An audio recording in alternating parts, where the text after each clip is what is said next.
In 1965, while much of the world was caught up in the Cold War arms race, a small Southeast Asian nation took its first bold step into missile development.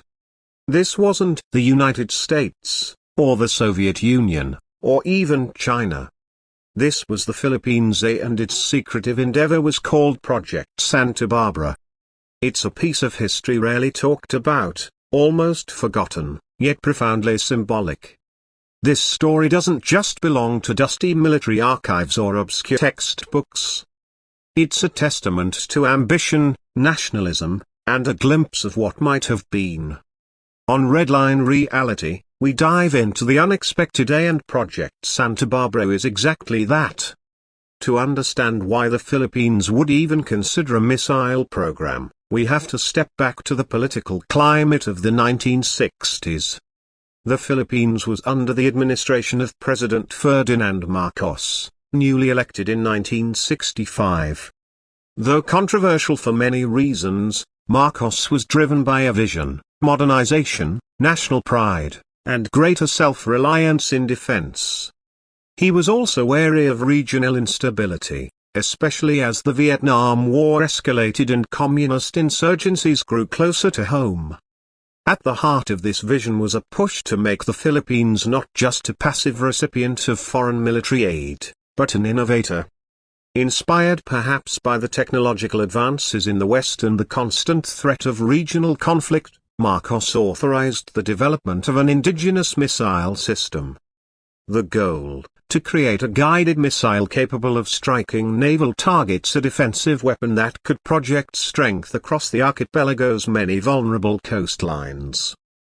Thus, Project Santa Barbara was born.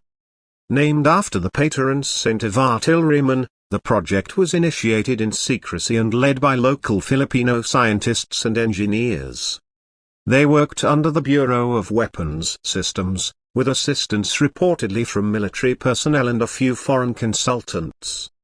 Very little was known publicly, and even now, much of the technical details remain classified or lost to history. But what we do know is astonishing. The missile they developed was described as a solid-fueled surface-to-surface missile. It was designed to be mobile, launched from simple platforms, and had an estimated range of around 30 to 40 kilometers, a modest figure by global standards, but a leap for a country with almost no defense manufacturing base at the time. Reports suggest the missile was tested at a coastal facility in Zambales province. Eyewitnesses from that time, including some retired military personnel, describe the tests as rudimentary but successful, with the missile reportedly hitting static targets at sea.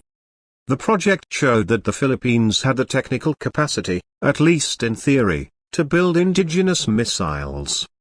For a nation then known more for exporting workers than for building rockets, it was a major morale booster. But the project was short-lived. Within a few years, funding dried up. The government shifted its focus, and skepticism grew about whether such a program was practical or affordable. After all, the Philippines was still heavily reliant on the United States for its defense needs, especially under the Mutual Defense Treaty. Maintaining a homegrown missile program required a level of sustained investment, industrial infrastructure, and political will that simply wasn't there. By the early 1970s, Project Santa Barbara had quietly disappeared from the national agenda. Because even if the missile itself didn't revolutionize the battlefield, Project Santa Barbara represented something rare: technological ambition in a developing country during a time of geopolitical chaos.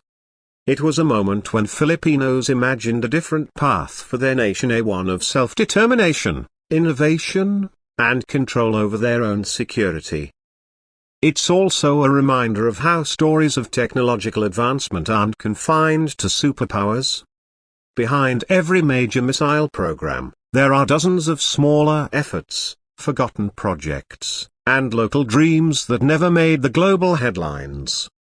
The Philippines' foray into missile development may have been brief, but it belongs in that story. Interestingly, Some have drawn connections between Project Santa Barbara and modern Philippine defense initiatives. In recent years, the country has renewed its focus on indigenous defense capabilities, though mostly through procurement rather than local development. Yet the legacy of Santa Barbara lingers, especially among military historians and defense thinkers who see it as an early example of what could be done with enough political will. And there's a broader lesson here. In an era where technology is increasingly democratized, the idea that only the richest nations can innovate in defense is no longer true. What Project Santa Barbara showed even back in 1965 was that national ambition, even in the global south, could reach for the stars, or at least the skies. So next time someone tells you the Philippines never had its own missile, tell them about 1965. About a small team of engineers in Zambales. About President Marcos' vision.